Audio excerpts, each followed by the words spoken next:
যুগীপাড়া 22, Birpara 23।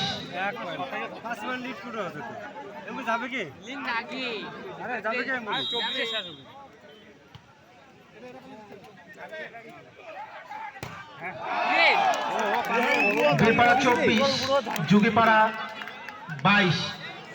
Last বল।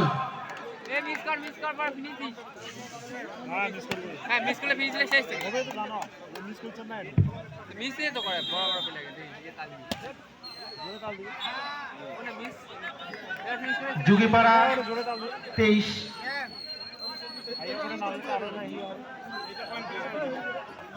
বলটা একটু দিয়ে দেবেন। বেশি কায়দা দেখাবে তো চলতে যাবে এবার।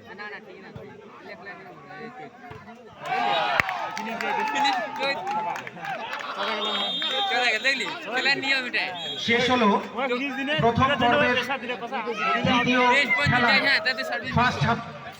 ফার্স্ট হাফে জয়ী হলেন রেমন্ড মেমোরিয়াল স্কুল বীরপাড়া। দুই দলই যথেষ্ট সুন্দর খেলেছেন এবং হাড্ডাহাড্ডি লড়াই হয়েছে। প্রথম পর্বের খেলা শেষ হলো, এখনো দ্বিতীয় পর্যায়ের খেলা বাকি রয়েছে। চলছে জালিয়াটারি মোড় ভলিবল।